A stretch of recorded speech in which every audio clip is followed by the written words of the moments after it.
Did you know that more than 90% of you are not subscribed? Let's fix that. Those are rookie numbers. Welcome back to another anime review, everybody. This one has been a little bit in the making, just mainly because this show was very long. I mean, obviously not the longest show ever, but just comparatively to a lot of the shows I cover, which usually are around the 12 to 20 episode range, this was a 74 episode epic. And well, without stringing you along forever, today we are covering the 2004 anime adaptation of Monster.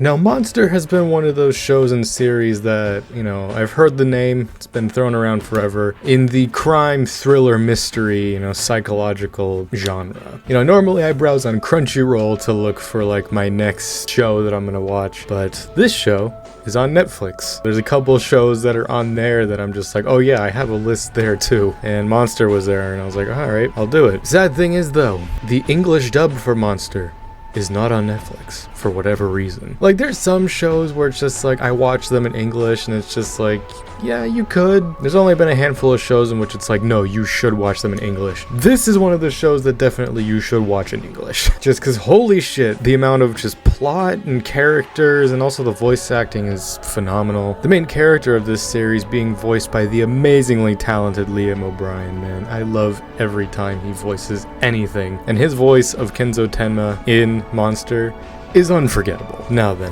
what is Monster? Well, after completing the whole series, I don't know if I can simply just say what it is. I do want to give this series justice, though. Just before, I say anything or talk about anything, this series, the more I stew on it, will probably make its way into my top 10. And it'll probably dethrone something on my 3x3. Alright, let's just get into the plot before I go on a million different tangents talking about this show. The story of Monster starts out, it follows the young, bright Japanese doctor Kenzo Tenma, who is a neurosurgeon working at Eisler Memorial Hospital in Dusseldorf, Germany. And of course, being in a very privileged sector of Germany, very high-end hospital. He is surrounded by a lot of, hospital politics. A lot of patients sort of being picked and chosen by certain doctors, be oh, this person doesn't have the highest medical care, very American-centered. Tenma is very highly respected in this hospital. So much so that the director of the hospital, his daughter and Tenma are engaged. And, Tenma seems he's high on life, he's doing what he loves. But then one day, one decision ultimately sets off this journey that this character goes on. The mayor of the city suddenly has, I think it's a stroke or something, and he has to go into surgery. But at the same time, a young boy is brought in to the hospital because he suffered a gunshot wound to the head. And ultimately, it comes down to Tenma to decide who he operates on. Does he save the mayor's life and secure his social standing in this hospital? Or does he go with what his morals and the ultimately correct ethical choice at the time and save the young boy? Of course, everyone in the hospital is telling him to go and save the mayor and everything because for some reason he's the only highly skilled neurosurgeon in this high-end hospital. Ultimately, he decides to save the young boy. And later on, the mayor dies. Eventually, through recovering, alongside this young boy, there was a young girl who is the twin sister of this boy, who was discovered after there was a massacre in their house. These two children being identified as Johann and Anna Liebert. And of course, as Johann recovers, they're trying to get any information out of Anna, but she's very clearly shocked. And all they can get out of her is a simple one-word phrase. Eventually, the consequences of Tenma's actions come back to bite him, and his standing as the chief neurosurgeon, eventually he's just dethroned from that, and then his fiancée breaks up with him. Turns out that whole relationship was fake anyway. And as Tenma is sitting bedside to Johann, he just is thinking in his brain, just man, it would be better if those guys were just dead, huh? And then One day, it's discovered that the director and some other doctors that he was talking about were found dead. Jump forward 9 years. I love well-placed time skips. And well, since, passage of power, Tenma is chief of surgery. He's taking care of this man named Junkers, and then eventually Junkers just runs off. Tenma gives chase. They lead to this under construction building where Junkers is screaming, telling this man in the shadows not to shoot him, and then ultimately Junkers is shot. By who? The now older Johann, who is voiced masterfully by the amazing Keith Silverstein. I think this is my favorite Keith Silverstein role he's ever done. His haunting, just chilling, the soft-spoken voice of Johann, but yet there's just so much horror and just murderous intent in his voice. It's one of my favorite English performances I've ever heard. And all that pretty much is like the first 4 or 5-ish episodes. Then going forward from that, after the death of Junkers, like Johann says to Tenma, is just like, thank you for bringing me back to life. And ultimately from that point on, for the next 70 episodes, is Tenma going on this revenge quest to put Johann down, and ultimately the whole story is Tenma wrestling with the fact that he brought Johann back. If he had just chosen to save the mayor, then none of this would have ever happened. But at the time, it's like he made what he thought was the correct moral choice. And now I'm just gonna give praise to just everything about this show. Initially, like once we got into like the first like 12-ish episodes, I just kept finding myself being like, okay, this feels like it's building towards the end. Why is there still like 60, 70 episodes? But then the story just keeps going and going and going. One of the other biggest praises I can give, aside from everything else I'm gonna praise, is just the fact that every time the story seemingly branches off and introduces new characters, and at the time you think like,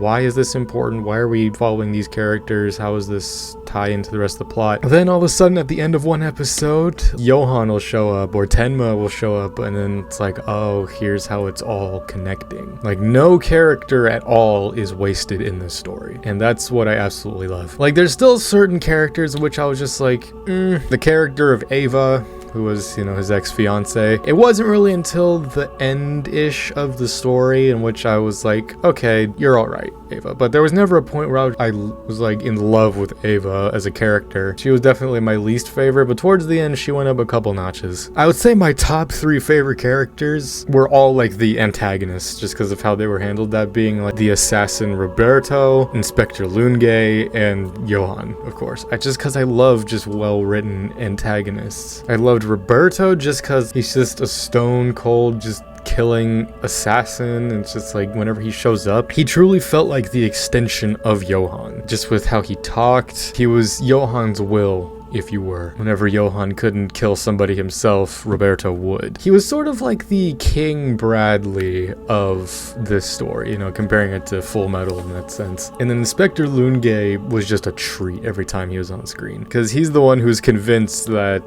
Tenma is the one who murdered all these people early on. You follow his story, just trying to follow Tenma. And Lungay does have a really cool story, especially going towards the end. Again, I'm not gonna spoil too much. I will have a spoiler segment of this video. That'll be in the last half, just because there is certain stuff I do want to talk about and touch on. Yeah, those 3 characters were just my favorite. Of course, I loved Tenma as well, and I loved Nina.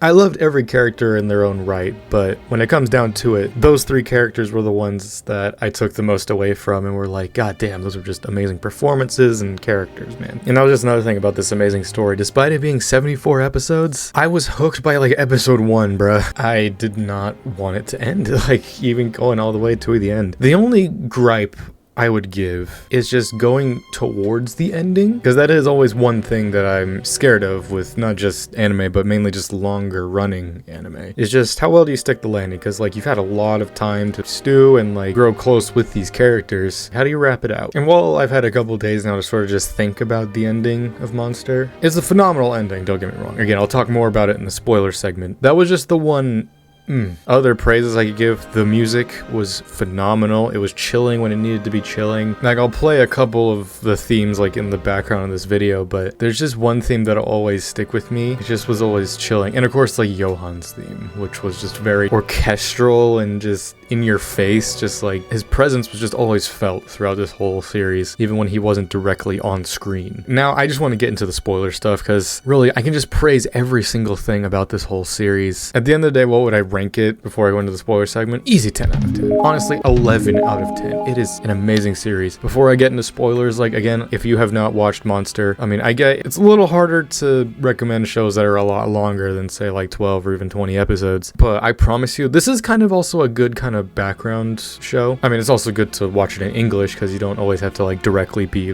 watching it, like you can just sort of listen to it because there isn't a whole lot of action. It is mainly a thriller crime show, but it's just so hooking and engaging. But yeah, now let's go into the spoiler segment of the video. Again, this is your last chance to click away. For a lot of the shows I cover, I think that they are shows that should be experienced without knowing anything, because that's how I go into watching these shows. So again, last chance, spoiler warning, here we go. I talked about how like my favorite characters were the antagonists, but Kenzo Tenma as our protagonist, I think is one of the best protagonist characters in this type of role I've ever seen, in which it's just like a man who is trying to do right, but yet has all of the like horrors and worst parts of the world going against him, just trying to, one, prove his innocence for being falsely accused, and two, you know, just trying to end it all. Because the ultimate revenge quest he goes on, it's like early on, which got me really hyped, was just like, I brought Johan back into this world, and now it's up to me to take him out of it. So pretty much for the whole show, it's just Tenma just trying to go after Johan, and of course he like comes into contact with a lot of people who serve Johan, because like the whole thing with Johan's story is that like he was brought up. That was the one thing, because I mean, to be fair, I did watch this show kind of segmented over the course of the last couple months, but the way I looked at it was that Johan was born and bred to be like the next Hitler, so that's why like Johan had so many people following him and had like this whole gang and cult pretty much, despite him only being like 20 years old. I'd say like my favorite stretch of story throughout this whole thing was probably the like middle segment when it dealt with like Carl and I'm forgetting his name now, but like the vampire of Bavaria, you know, that whole story. And then it's the one that Johan is like most physically involved in, because you actually see him a lot and you see that like Johan's going to school, like he actually has people he talks to. That was one of my favorite reveals in this whole thing, is just like you're following these two characters and just like, and then like this guy just walks up, it's just like, oh hey, how you doing, Johan? But then that all like culminating in like the library fire, and then Tenma and Roberto, like their fight, the first time that Tenma thinks that he kills somebody. That's one of the biggest praises I think I'll give to this story, even though I'm someone who's perfectly fine with watching or reading a story in which it's just a bloodbath, just as long as the characters are good. The fact that Tenma never killed somebody, he never pulled the trigger really with the intent to, I mean, you can argue when he shot Roberto, like he maybe intended to kill him, but like he shot him in the shoulder and he kind of accepted the fact that he killed him, but then of course Roberto comes back because he always comes back. I was expecting two things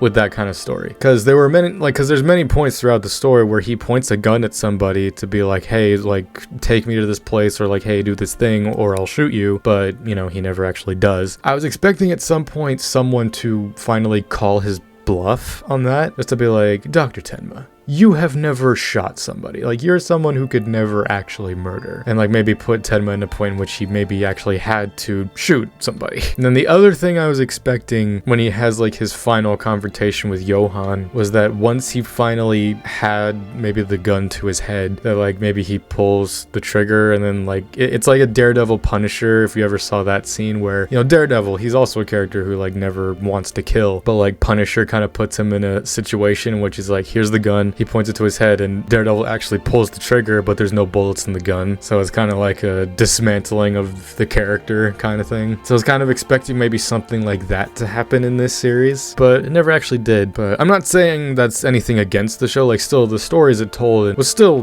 good in its own way, because it subverted my expectations. Like I expected certain things to go certain ways, it didn't. I expected a lot of characters to die at a certain point, and a lot of them ended up living, and the ones I expected to live ended up dying. Now I'm going to talk about the ending, because again, this is the one part of this series in which I'm like, the last arc, the last like 10 ish episodes. That being the whole story where they followed the picture book artist who like drew Johan and Nina as kids, and then where it gets to the point where Johan sets off this whole massacre of this city, Johan's ultimate suicide. Because that's the one part I wasn't too like clear on. I mean, it was clear that like the whole thing of like Johan being born and bred to be this leader, it seems like he's going with that throughout the story, but then towards the end, like he starts like betraying the people who have been following him and having them killed. So it's clear it's like he doesn't want that. But there's also like the story with Nina on the other side of it, in which Nina's going through her whole life, like trying to figure out just like the memories she's forgotten, what's really happened in her life, her connection really to Johan, you know, the whole thing with like the Red Rose Mansion, everything, all the people that were murdered there, everything that happened at their house, Johan, you know, telling her to shoot him. Like when we were delving more into that stuff, and when ultimately the point where Tenma, Nina, and Johan all culminated being in the same place, I was expecting maybe a redemption story for Johan, but ultimately it didn't go that way, and I'm kind of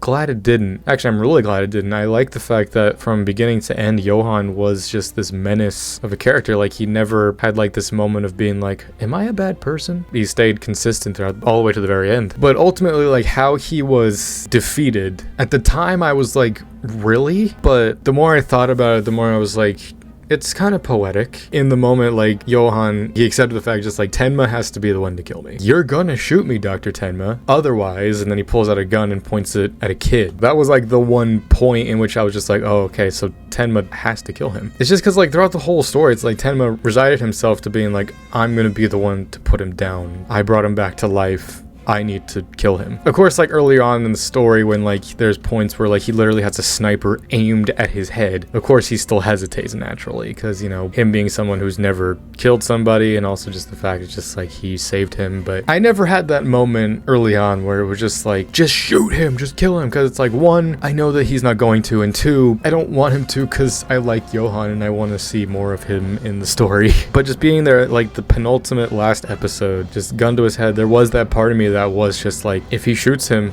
it's fine. But ultimately, it's the kid's drunk dad who shoots him. And if Johan had actually died there, I think I would have been a lot more angry than I was at the time. That's mainly why I was kind of pissed, like, at that moment. But then the next scene happens, and it's the perfect poetic just rounding out of the story. And it's just like, oh, okay, that's actually fucking awesome. Just the fact that, like, Johan gets shot in the head, and then he's still alive somehow. And then someone's just like, we need, like, a neurosurgeon. It's just like, he's not going to be saved otherwise. And then once they said that, I realized it's just like, oh my god, they're doing a full just like the very start of the story. Johan is shot in the head. Tenma saves him, and now here we are at the very end of the story. Johan's shot in the head, and Tenma saves him. And then any like anger I had at the end or anything, or just kind of disappointment, that all was gone because I was just like, that. I love just full circle stories, man. And then the last episode. This is like the one other little tiny gripe I have with the story. It's just the way that the story ends. Even though obviously there's been all these episodes of build up, but like the last arc just sort of happens and then the story ends. Like, of course, there's characters in which it's just like, yeah, goodbye, whatever. But there's just been so many characters that were involved in this story. The only two characters that Tenma talks to at the very end are Nina and Johan's mother, and then Johan himself, but in a dream. I did like that though, the fact that like Johan and Tenma sort of had like one last scene at the very end. Oh yeah, one more thing I'll talk about before I talk about the very last scene. Throughout the whole story, it's just like, oh yeah, Tenma's innocent, he never killed anybody. But like the whole part where like he actually goes to jail and is caught, and then even admits, like, even though obviously he didn't actually kill, like he admitted to the murders, you know, because he was protecting Ava at the time. But then like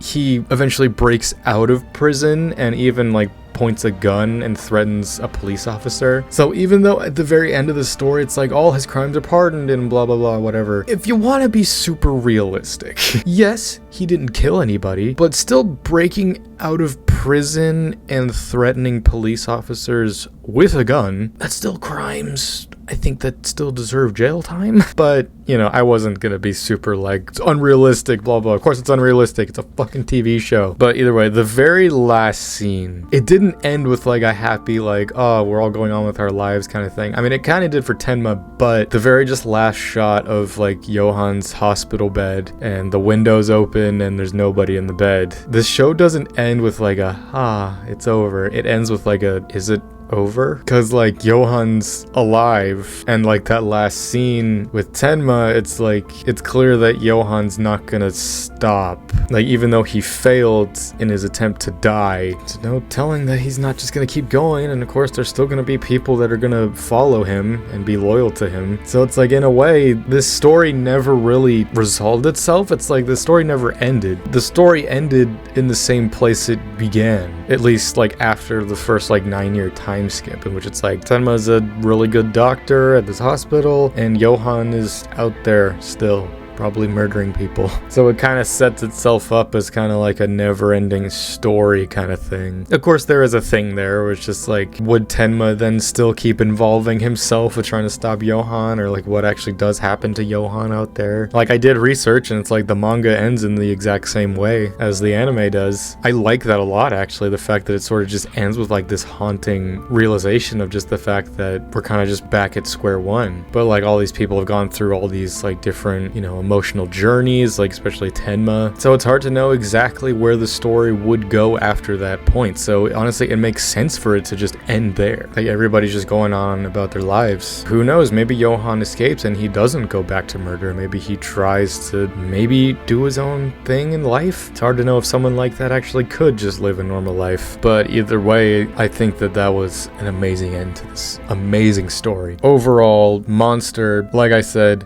I could not recommend it enough. It's one of the best, no, I'd say it's the best thriller show ever. Like, fuck it, it's better than Death Note. Just because, one, it doesn't have the supernatural aspect, and two, it was consistently good from start to finish. Oh yeah, and that's another massive praise I can give to this. A show titled Monster, and especially the kind of themes they were delving into, especially with the whole, like, story about, like, the monster who, like, ate everybody, and it's just like, oh, Johan's a really good name. I was expecting it to be that kind of thing of, like, this monster is given life in Johan, but no, there's no real supernatural aspect in this story whatsoever. Like, there's certain stretches with like how people exist in this world, just with like their certain characteristics, but it's a really good story about like trauma and even abuse in a way. I mean, obviously not a good story, but just like a good telling of those kind of themes, especially when it comes to like characters like Nina and even Dieter and Johan. And I really hope that no one ever tries to remake, reboot, sequelize this series, because it's just perfect the way it is. Doesn't need to be touched. And again, I cannot recommend Monster enough to anybody who's into thriller, anime, just anything. Watch it. It's long, but trust me, it's worth it. Whew, what a series, man. Thank you all for joining me for this review of the amazing series Monster. Join me for many other reviews and gameplay and reactions of the like that'll be coming on to the channel very soon. So until next time, I'm Lancer. Thanks for watching.